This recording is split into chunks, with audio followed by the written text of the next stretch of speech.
not just a rhino. We knew her, Maria. The guys are like, shame, Maria. On the 26th of April last month, that a call sign actually heard automatic fire, gunfire, in this direction of where we're standing right now.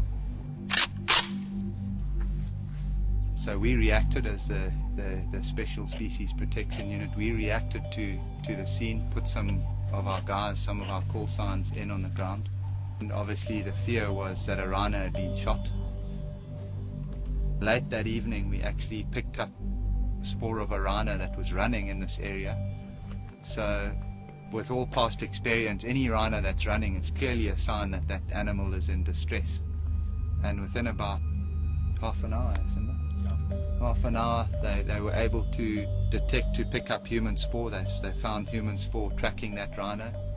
The guys came up to this position where they found baby rhino lying. It was actually squealing. Before they got to it, they heard it screaming, crying out. They came in and found it there, just lying down, shivering in fear. And then they continued to track, found where the mother's spoor, clearly the spoor was in great distress. They continued to track it, and about 500 meters down south from where we are now, they actually found the mother dead. It had been shot, been poached. The horns were removed. She was able to smell these guys approaching. She ran from them, and then she decided to settle here. And obviously protect the little guy. They took their shoes off. The gunner stalked up to this position. He came up to this tree here, and you can actually see where his bare footprint is here on the ground. He actually got into a crouch position like this and aimed straight up there towards where the rhino was sleeping.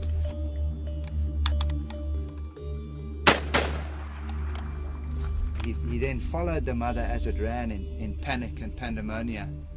He ran across like this, shooting the mother as it ran that direction. It ran to about 20 meters, and he just followed it and kept shooting it.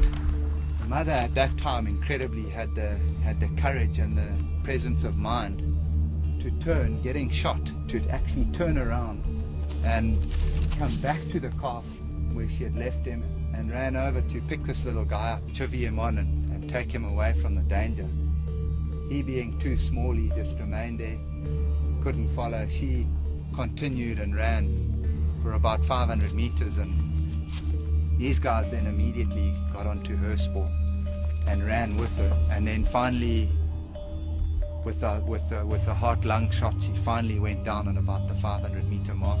He went down, he came here, and from this position, he shot her 17 times. And while he was busy shooting her, all expended AK-47 cartridges fell in that area. And they actually dehorned the animal. They actually hacked the horn off this animal while she was still alive. The animal then got up, it incredibly got up, and moved another 25 meters, having been dehorned, just blood everywhere, and a broken front right leg. And then finally, she succumbed to the wounds and died. It was really traumatic for us, for the guys, to see the level of cruelty that these people go to, and of course to see the little calf that was left there. Just incredible to see what this animal endured.